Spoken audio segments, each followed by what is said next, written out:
Anio alahady fa 4 volana oktobra 2022.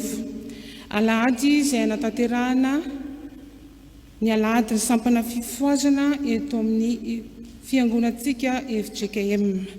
Ary ao anatin'ny lohahevitra trano isika manao hoe miorena ao amin'ny tompo amin'ny fanasany.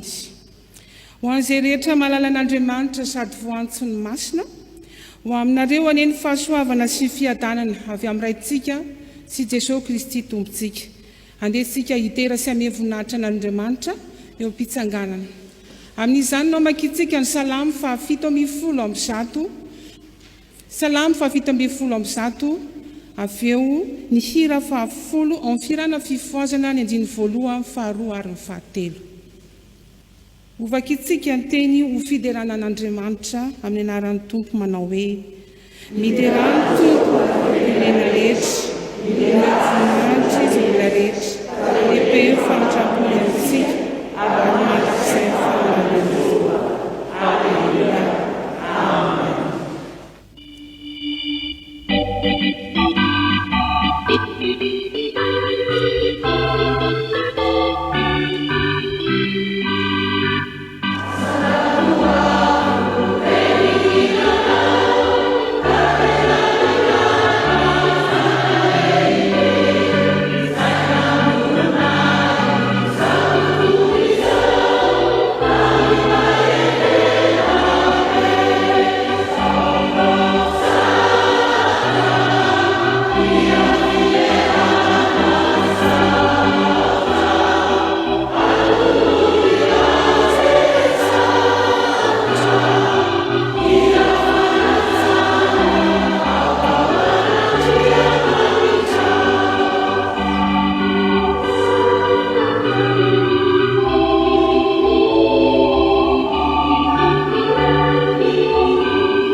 Amin'ny vavaka isika.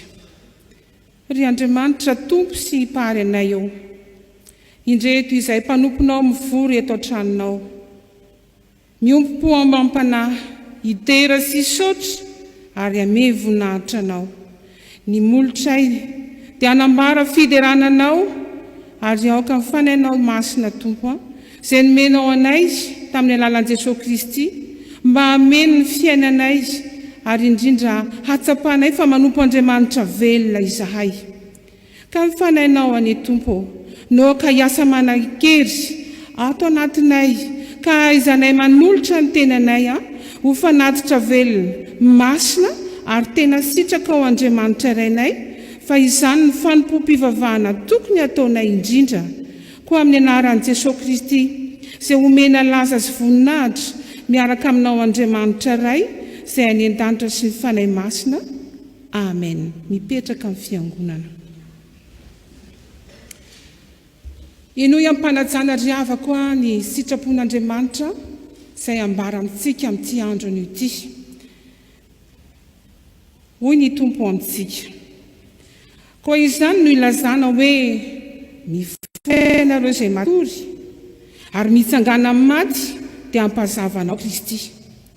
Koa tandreny tsara izay fandehanareo mba tsy hitondranareo tena tahaka ny adala fa tahaka ny endrika araroto ny andro azo anaova-tsoa fa ratsy izao fiainana izao. Ary noho izany dia aza manao adaladala fa aoka ho fantatrareo izay sitrapon'ny tompo ary asa ho mamy divay ianareo fa amin'izany dia misy fanaranam-po amin'ny ratsy fa aoka ho fenona ny fanahy.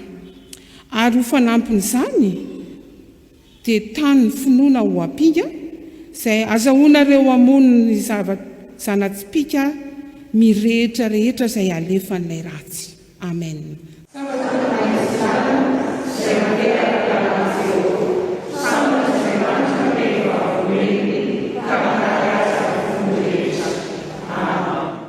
Fotoana Fifohazana 1:5 ny andininy voalohany sy ny fahaefatra.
Fiavana malala ny tompo, tsy nisy natanteraka izany sitrapon'Andriamanitra izany isika. Fa ndia aoka tsika anatona ny tompo, iaiky ny fahotantsika eo anatrehany ka anaraka izao tonom-bavaka izao, ivavaka isika. Indrisy tompo, matahotra tokoa ianao, dia ndreto izahay, nanota teo anatrehanao sady nanao meloka, nanao ratsy. Tsy nitondra tena araka ny sitraponao izahay. Nanao ny fanao izao tontolo izao ary nanara-po tamin'izay rehetra sitraky ny fonay. Tsy mbo niaino ny tenao akory ka nanao adaladala. Hany ka mora lavo, mora voataona izahay. Tompo, mifona aminao izahay. Araka ny fahamarinanao, aoka re ionona ny fahatezeranao tompo ankehitriny ary Andriamanitra. Eno ny vavakay, eno ny sento ny fonay tsirairay avy sy ny fifonanay. Atongo lany sofinao Andriamanitra ka miaino, ka noho ny fahasoavanao sy ny famindraponao lehibe ary indrindra ny fahagagam-pahasoavanao aminao dia mifona mangataka aminao izay. Amin'ny anaran'i Jesosy Kristy, ry Andriamanitra iranay eo, mamindrano fo aminay, mamela ny elokay. Amen.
Andriamanitsika dia Andriamanitra fitiavana, Andriamanitra mpamindra fo.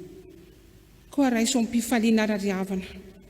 Amin'ny fanantenana eo am-pitsanganana ny raisitsika ny famelan-keloka izay atolotry ny tompo atsika. Hoy ny tompo amintsika, ampionony ny oloko, mitorito teny soa mafaly any Jerosalema ka lazao aminy hoe vita ny adiny sady voavela ny eliny. Ary rehefa nandray indroa eny tamin'ny tanan'i Jehovah izy, ho valy ny fahotany rehetra nataony. Halleluja! Mifalia fa sambatra ny olona izay voavela ny eliny sy voasarona ny fahotany. Sambatra ny olona izay tsy sainy Jehovah eloka ary tsy misy vitaka ny falahany. Amen. Firana fadimy amby efapolo amby zato ny andininy voalohany sy ny fahatelo.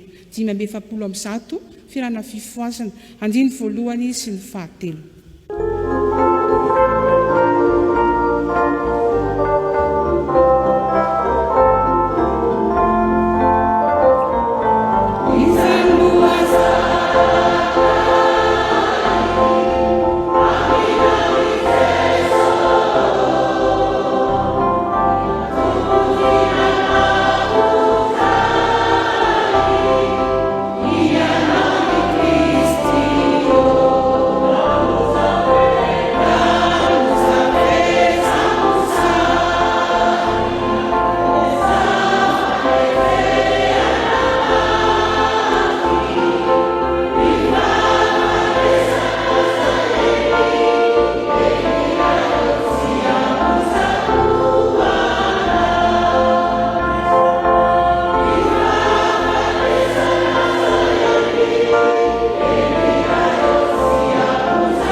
Ianao fa voavela eloka.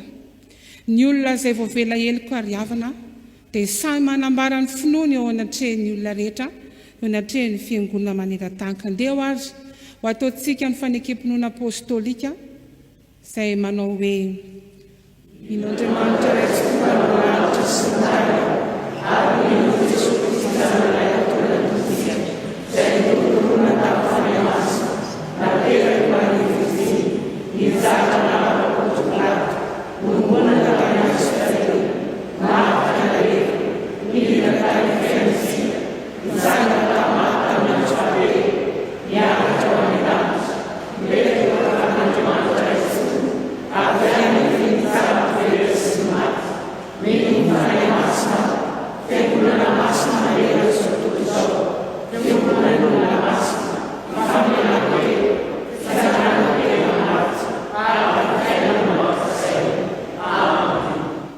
fiangonana ipetraka.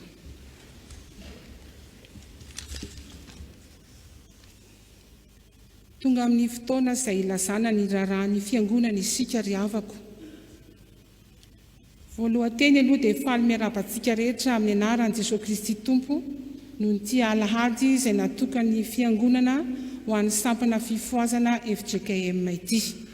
Miarabantsika rehetra amin'ny anaran'i Jesosy Tompo. Toy izao ny hafatra izay ho vakiana amintsika, izay hitantsika ny fantarana any ihany koa. Hafatra ho antsika rehetra ho an'ny sampana Fifohazana sy ny fiangonana rehetra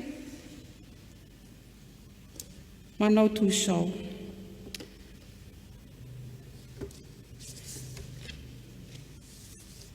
Mifoaza tsara, miorena tsara, asa miova ary Rohy Fb mandrakariva amin'ny asan'ny tompo. Korintianina voalohany 5:20, ny andininy 4:30 a sy ny andininy 5:50.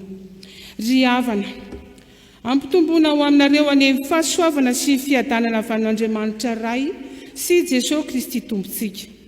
Misaotra an'Andriamanitra lehibe isika noho ny fitondrany ny fiainan'ny fiangonana ary ao amin'izany rahateo isika sampana fifohazana. Tao anatin'ny 2 taona angarangidina dia azo lazaina ho nandalo fizaham-toetra mahamay isika noho ny valana retina izay hita manera n'izao tontolo izao. Mampahery manokana izay namoy havana. Mirary fahasalamana feno an'izay marary na narary ka mbola mizaka ny takaitra nateraky ny fahazahoana ilay aretina. Manaraka izany, samy tokony nohamarina tamin'ity taona 2020 ny avokoa ny fankalazana an'Andriamanitra no 20 taona mampitandrina ny toniantsika Andriamatoa Rohy-Nalaina Joary menakavy. Ankasitrany ireo izay efa nanokana fotoana sy nanamarika izany fotoana izany ka nanolotra fanomezana ho azy ireo. Mankahery manokana ireo izay mbola eo am-panomanana sy ikasa hamitany anjarany. Ny sabotsy 4 Desambra 2020 manomboka amin'ny 7 sasa maraina no Fotoampivavahana iombonana izay ho tanterahana amin'ny FJKM indraina rivo fahasoavana ary toy avy hatrany amin'ny Fifohana FB fampiofanana Fifohazana na ny FTV ny tolakandro. Tetsy ankinany indray ny fankalazana an'Andriamanitra no 50 taona sampana fifohazana. Efa tafatsangana ny trano firaketana hitokanam-bavaka hiatrena ny asa fandrenana ilay tsangambato lehibe, ahitana rihana 3. Nametraka vato veizoro isika ny sabotsy 2 Oktobra 2020 izay notarian'ny filohan'ny FJKM. Hoeto manangana ny trano izay tsangambato dia hitondra ny anjara birikiny 5,000 ariary isan'olona raha kely indrindra ny mpiandry, ny mpiomana, ny zanaky ny fifohazana ary izay kristianina tia asa soa rehetra. Tsy ho adinitsika ihany koa nefa fa tena nasanantsika rehetra ny fampiompivavahana ho fisaorana an'Andriamanitra noho ny 10 taona mahampandraraha eto anivon'ny FTV-FJKM mandramatora voahery soa sy mbola noro mpiandry mianakavy izay manao ny asa fanompoana atao amintsika sampana fifohazana. Ho tanterahana sabotsy 7 Novambra 2020 ao amin'ny FJKM mantany mena Atsinanana fifaliana izany ary toy avy hatrany amin'ny antsa-piderana ny tolakandro. Eo mpamaranana rariavana dia aoka samy iomana fa hanao fionam-be isika fifohazana amin'ny taona 2020 any Mahajanga. Raha sitrapony tompo, koa ampitaina miandalana ny fotoana sy ny dinidinika tsara ho fantatra amin'izany. Andeha ary fampivavaka sy fampahery ifanohany isika amin'izao aladiny sampana fifohazana izao. Ankasitrahany ireo fiangonana izay tsy tapaka mandefa ny rakitra ho fanohanana ny asantsika. Ampahirezina kosa ireo izay mety mbola tratra aoriana. Mirary soa sy fitahiana ary fahombiazana ho antsika rehetra amin'ny anaran'i Jesosy Kristy lohan'ny mpiandry ry havako kosa mitahian'Andriamanitra ho azy rereny voninahitra fo amintsika rehetra kosa ny fahasoavana sy ny fiadanana. Amen. Hoy ny filoha Rakotondramana Artsaonina mpitandrina sy ny tony Rohy-Nalaina Joary mpitandrina. Hiditra amin'ny fanavozana amin'ny fanoratensika ry havako, amin'ny fanehoantsika zany amin'ny alalan'ny rakitra. Eo mpanatanterahantsika ny fanatitra dia ho tanterahantsika ny hira ao amin'ny firana FFPM 5:70. Firana FFPM 5:70 raha mbola tsy vita ny rakitra dia toizana amin'ny firana fifohazana 5:50 ampy 300. Izay manome ampifaliana no tena sitrak'Andriamanitra.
Tsika nolotra ny fanatitra amin'ny firana FFJKM fa 3:20 ka ny andininy faefatra. 3:20 ny andininy faefatra.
Tonga sahady eo amin'ny fankalazana ny tenin'Andriamanitra isika. Melo ny tsangana amin'ny mpanompony izay tari-bavaka sy hamaky sy ny teny dia neo ataontsika ny hira fifohazana fa 70 ka ny andininy voalohany andro. Firana fifohazana fa 70 ny andininy voalohany andro.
Mivavaka isika ry havana.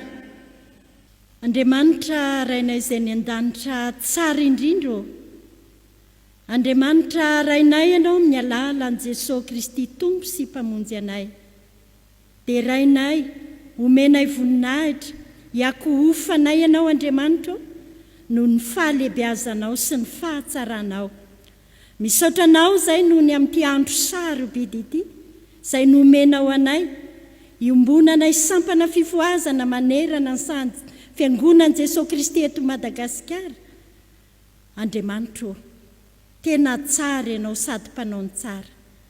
Misaotra anao koa izay fa noho izao fotoana izao no azahoanay mandre ny teninao izay nanorenanao izao tontolo izao, ary ny teninao izay manome fiainanao anay. Tompo, ny famohan-kevitry ny faminaniany ny soratra ao masina dia tsy efanay amin'ny fisainanay fotsiny, fa ny fananao masina no afaka mampahiratra ny masom-pananay, ahitanay ny zava-mahagaga ao amin'ny teninao. Koa mangataka aminao izay Tompo, ny mpanomponao izay hamaky isesy izany teninao Andriamanitra izany, dia hampombay azy ny fananao masina, hanome saina azy, hampiteny mafy ny vavany, hampahiratra ny masony, azahoany mamaky tsara izany ka ho azony izay tianao ambara. Ary ny mpanomponao koa izay efa notendrenao hitondra ny afatrao. Mpamonjy eo, ilay fanahy masina tao aminao dia ilay fanahy feno fahendrena sy fahazavantsaina, fanoloran-tsaina sy faherezana, ary fahalalana sy fahatahorana anao no hampombay azy ka tsisy fomba n'olombelona izay ho tanteraka, fa ny teninao Andriamanitra no renesina eto, ka ny herin'ny teninao hanova ny fiainanay. Dia amin'ny anaran'i Jesosy Kristy Tomponay ilay teny tonga nofo no hanaovana izany vavaka izany. Amen.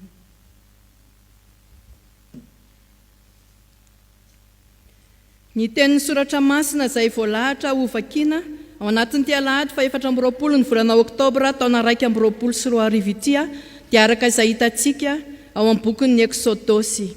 Eksodosy toko fa 4 andiny voalohany ka hatramin'ny faha 12.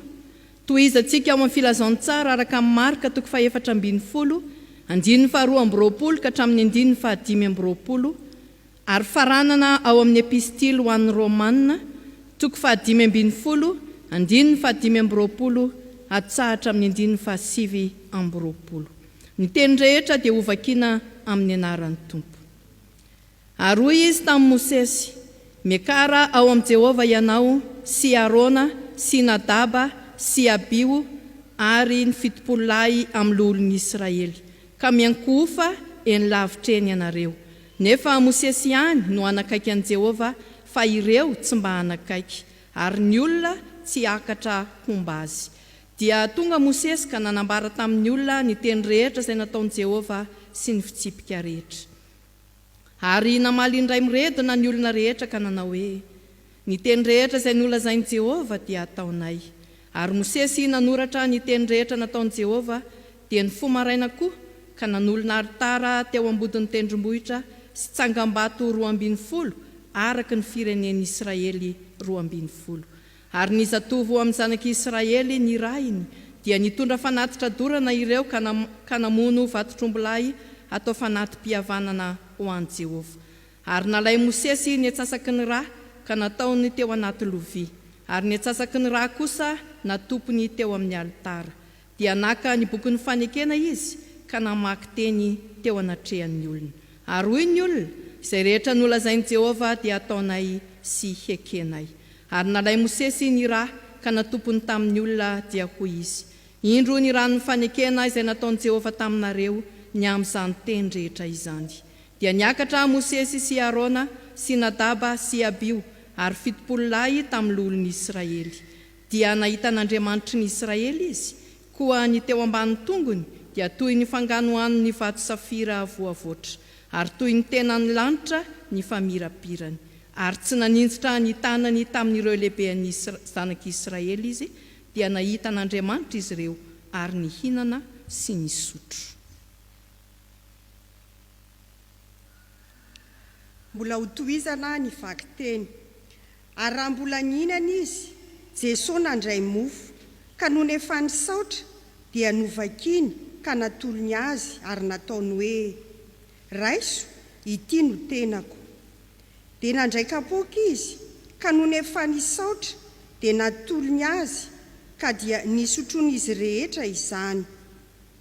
Ary hoy izy taminy, ity no rako amin'ny fanekena izay alatsaka hamonjy ny maro. Lazaiko aminareo marina tokoa, tsy mba hisotro ny vokatry ny voaloboka intsony aho mandra-piavy ny andro isotroko izany vaovao any amin'ny fanjakan'Andriamanitra.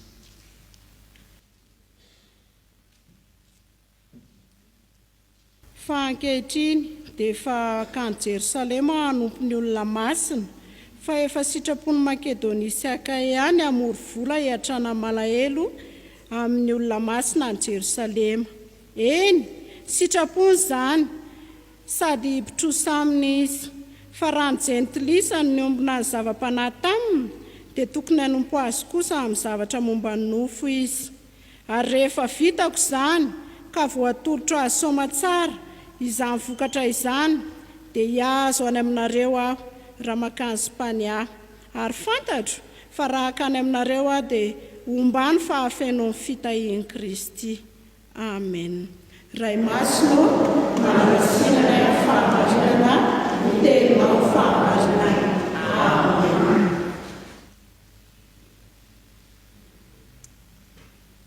Tonga amin'ny fotoana izay andraisantsika ny afatry ny tompo isika ry afako dia andeha ho tanterahantsika ny andiny faharoa amin'ny firana Fifohazana efa nataontsika teo ihany ny hira fahafitopolo ny andiny faharoa dia androso andray ny tenin'Andriamanitra isika. Dia tsika hitsangana hitsena ny tenin'Andriamanitra.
Atsika hipetraka hivavaka isika. Raha io ankatao amin'ny teninao zahay, ataovy mahita zava-tsoso zava-mahagaga avy amin'izao teny hotoriana aminay izao. Sokafy ny fo sainay azoana miaino sy mitahiry izay atolotra anay. Hitomba amin'ny finoana tokoa ane zahay sy ny fahalalana ka afaka hiaritra sy haritra amin'ny fanompona sy ny fanarahana anao hatramin'ny farany. Itenena aminay Tompo dia ampianaro sy ampahirezo izahay. Amin'ny anaran'i Kristy Tompo no anaovanay ny vavakay. Amen. Mbola ho ampitomboina ao amintsika rehetra ry havana ny fahasoavana mampiadanana amin'ny fahalalana tsara n'Andriamanitra sy Jesosy Kristy Tompontsika. Ny teny hotoriana amintsika dia ny Exodosy toko 4:20 ny andininy 3 ihany. Zao no vaky misoratra masina amin'ny anaran'i Jesosy. Dia tonga Mosesy ka nanambara tamin'ny olona ny teny rehetra izay nataon'i Jehovah sy ny fitsipika rehetra, ary namaly ny renoredona ny olona rehetra ka nanao hoe ny teny rehetra izay nolazain'i Jehovah dia ataonay. Ometsika lohateny ny toritenitsika io andininy ray dia ny manao hoe ny fanompoana an'Andriamanitra, ny fanompoana an'Andriamanitra. Ny fanompoana an'Andriamanitra dia fanaovana ny sitrapony, fanaovana ny asany, eo amin'ny fankatoavana ny teny rehetra izay ambarana. Ka na inona asa atao mikasika an'Andriamanitra dia izay no atao hoe fanompoana. Misy zavatra roa ary izay ho jerentsika amin'ity lohateny ity hoe ny fanompoana an'Andriamanitra. Ny voalohany dia ahitantsika ny andraikitry ny mpitarika, andininy 7 ny tapany voalohany. Mosesy eto no mpitarika, izay no fidin'Andriamanitra ka nomen'Andriamanitra fahefana feno, fanahy ary fahendrena. Ny Exodosy 7 no atantsika izany izay ny fidianan'Andriamanitra any Mosesy mba ho mpitarika izany. Ny hoe andraikitra, avy amin'ilay hoe andraikitra, dia asa atao tsy afaka amin'ny tena mihitsy mandritra ny fotoana maharitra. Izay zany ny atao hoe andraikitra. Samy manana n'io andraikitra iny tsirairay, arak'izay fanomezam-pahasoavana nomen'Andriamanitra azy avy. Ka tsy afaka amin'io andraikitra io, amin'izay fiainany manontolo mihitsy ny fiainany rehetra, araka ilay voalaza teo hoe mandritra ny fotoana maharitra. Ko raha ny andraikitry Mosesy eto manokana dia nataony sy ny tanterahany mandram-pialan'ny fofinainy, izany andraikiny izany. Inona ary no andraikitry Mosesy raha eto? Ny andraikitry Mosesy eto ry havana, raha ity andininy 7 ity no jerena ka ny tapany voalohany, dia ahitana ny mampitondra teny azy, zany hoe manambara sy mampita ireteny sy afatra avy tamin'i Jehova. Zay ny andraikitry Mosesy. Etsy an-daniny koa nefany, ireo fitsipika samihafa, arak'izay hitantsika eo amin'io andininy 7 tapany voalohany io. Ao ny fitsipika mifehy ny fanompam-pavahana, ambarany Mosesy zany, entiny Mosesy zany, ambarany amin'ny vahoaka ny Israely zany. Ao ny fitsipika entina natanterahana ny fanatitra, satria ny fanatitra misy samihafa araka ny ambarany boky Levitikosy.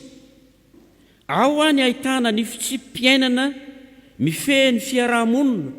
Raha mamaky ny 7:20 tsika dia mahita zany fitsipim-piainana mifehy ny fiarahamonina zany. Ao ny fitsipim-pitondran-tena izay hitondran'ny tsirairay ny tenany mba hampiavaka azy amin'ny hafa, hampiavaka ny Israely eo amin'ireo firenena hafa, sy ny sisa sy ny sisa. Hita arak'izany ary havana fa tena andraikitra lehibe sarotra ny andraikitry ny mpitarika. Ka na miaino le olona na tsy miaino, na mandray izy na tsy mandray izy, dia zao tsy maintsy ambara ny afatra, tsy maintsy hoentina sy lazaina ilay teny avy amin'Andriamanitra. Ry havana, raha mpitarika anao na mpitory ny tenin'Andriamanitra, mpitory filazantsara, ka ampita afatra avy amin'ny Andriamanitra ho an'ny vahoaka, na ny fampiana na ny mbola zay ho foazitsika mitoromasom-panahana, dia mezah fatratra, mikeleza aina, azakivy, amity zany andraikitra zany. Zavatra tokony ho tsarovantsika dia zao, ilay mpaniraka antsika mba hitondra teny dia nanome fahefana antsika, nanome hery antsika. Ary ny fombany dia zao, eo atrany izy tsy mandao le iraka zay irahana, na lavitra ny lalana, na sarotra ny asa, eo atrany izy. Ny tompo zany rehefa maniraka dia tsy mba tahaka ny minisitra, na ny tale, na ny lehibe raha maniraka anao mission. Ireny raha maniraka dia zao, ao an-trano ihany izy, ao amin'ny brony ihany izy, mandehananao mandeha any amin'ny faritra, tanteraha ty asa ty, votao ty asanao ty. Rehefa lasa le iraka anao mission, eo an-tranony izy, ao amin'ny brony izy. Tsy mba tahaka zany ny tompo raha maniraka atsika, fa mbola arahany teny fampanantenanao, indro aho momba nareo mandrakareo, zany momba zany miaraka manampy atsika mihitsy, melo lalana aza, mamaolana raha tojo sarotra isika. Zany ny fomba n'Andriamanitra amin'ny olona zay manana andraikitra ka hopitarika ny andraikitra zany olona zany. Zay ny ampahirezana atsika ry havana, tsy hanomezana toky indray hoe io Andriamanitra zay maniraka atsika io, nifidy atsika ho tompon'andraikitra, ho pitarika, ho mpitory io, dia tsy mandao atsika amin'ny fiainantsika fa momba atsika hatrany izy. Ko vitao ary tsy tanteraho ny anjaranao. Ny zavatra faharoa, ny fanompoana an'Andriamanitra dia ahitana ihany koa ny andraikitry ny vahoaka an'Andriamanitra. Zay no hitantsika amin'io tapany faharoa, amin'ny andininy fahatelo. Hoy ny voalaza ao, ary namaly ireny redona ny olona rehetra, ka nanao hoe ny teny rehetra izay nolazain'i Jehova dia ataonay. Rehefa nandreny afatra Andriamanitra zay nentiny misesy reto vahoaka reto, dia hita fa maneho fahavononana andray andraikitra sy anatanteraka ireteny rehetra zay nolazain'i Jehova taminy. Zany hitantsika eo, vorona andray andraikitra, vorona hanatanteraka ny teny rehetra zay nolazain'i Jehova.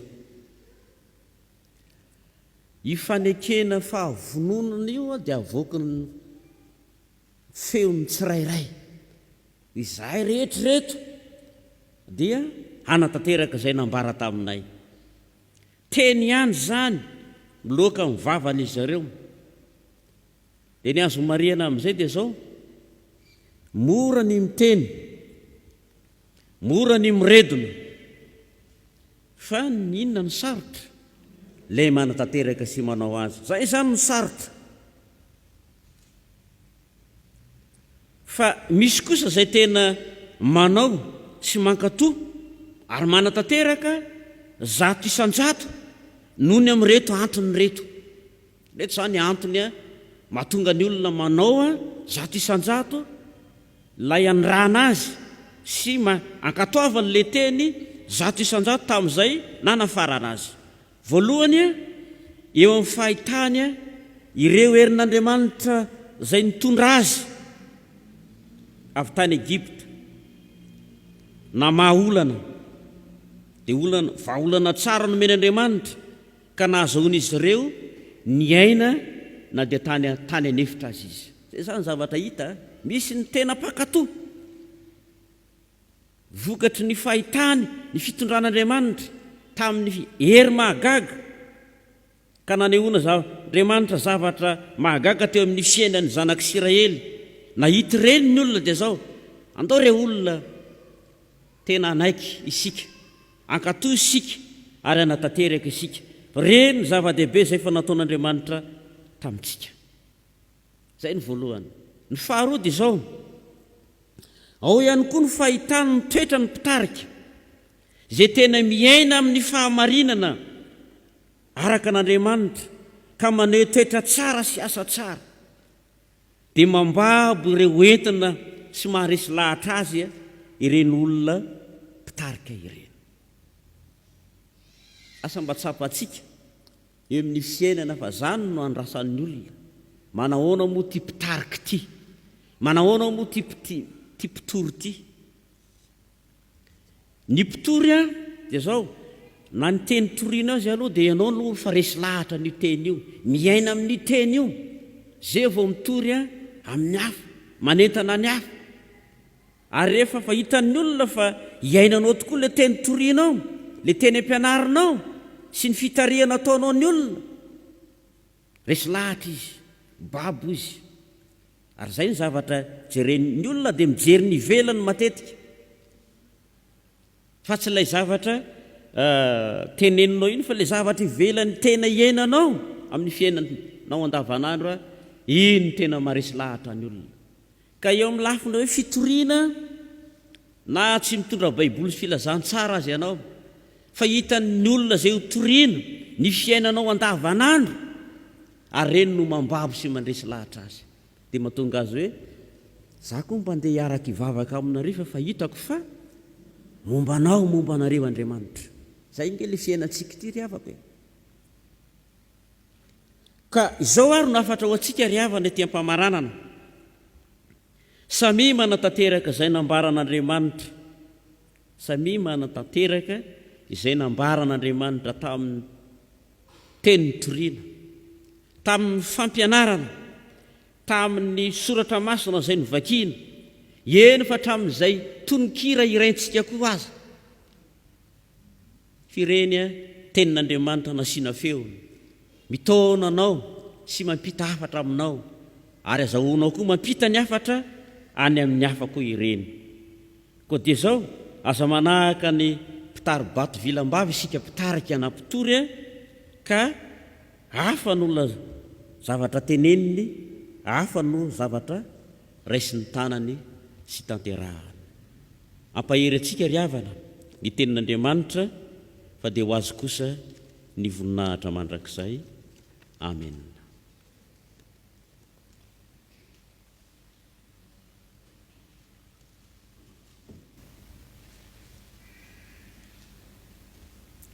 Iombona amin'ny favaksika ry havana.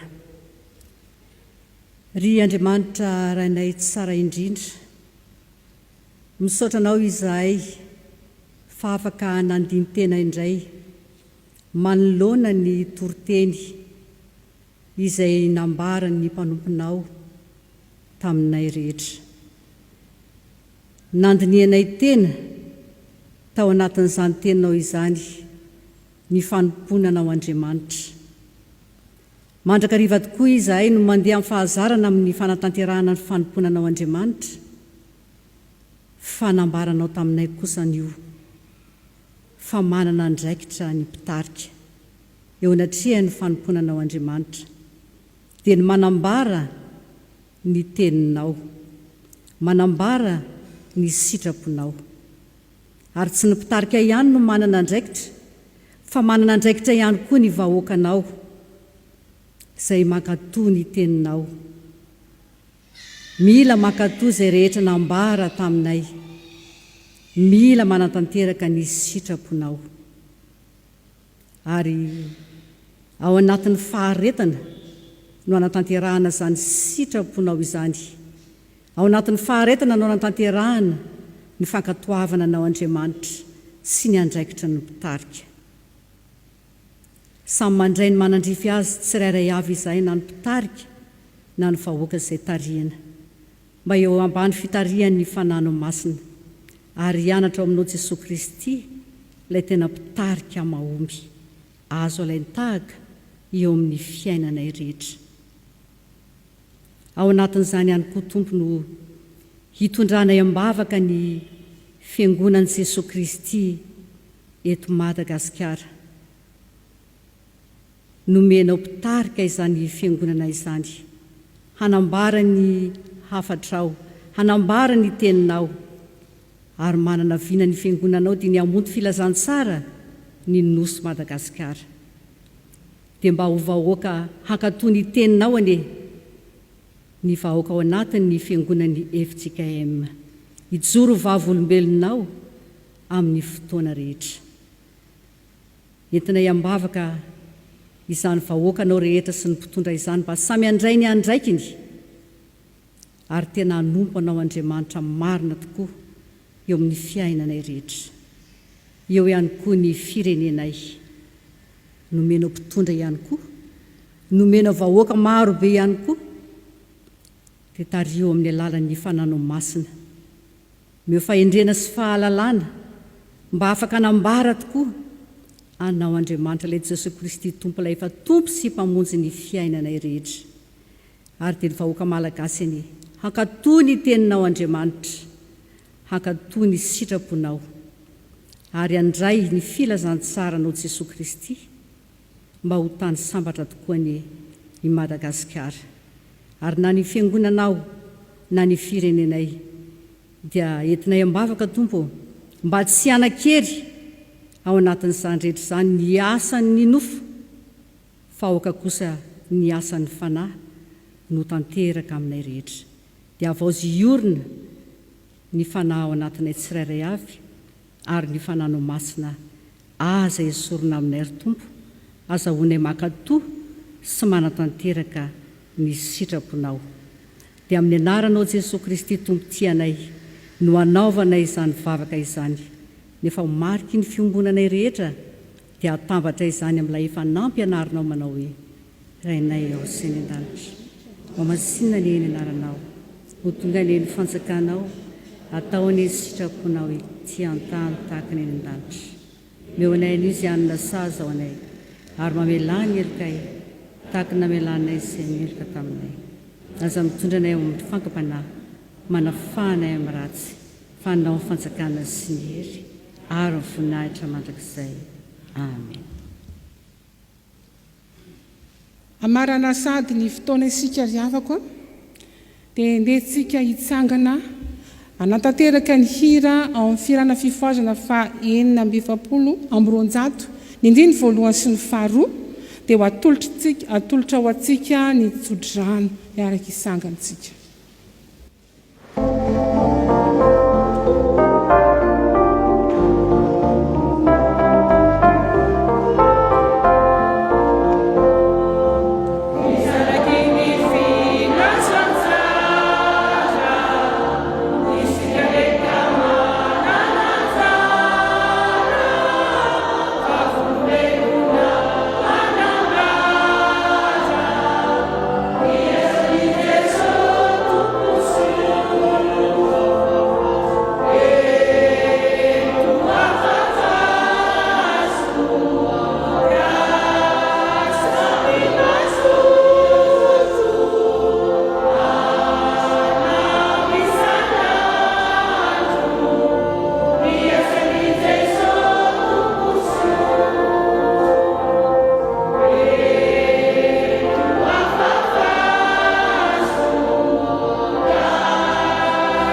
raiso ny tsodrano izay atolotra anareo ho tononona amin'ny anaran'i Jesosy Kristy ary totanteraka aminareo rehetra tokoa ny izany.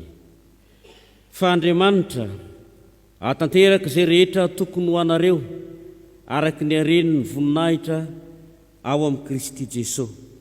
Ary ny fiadanan'Andriamanitra izay mihoatra noho ny fahalalana rehetra hiaro ny fonareo sy ny hevitrareo ao amin'ny Kristy Jesosy, ho amin'ny fanahinareo ane ny fahasoavan'i Jesosy Kristy Tompontsika. Amen. Mahazo toerana isika.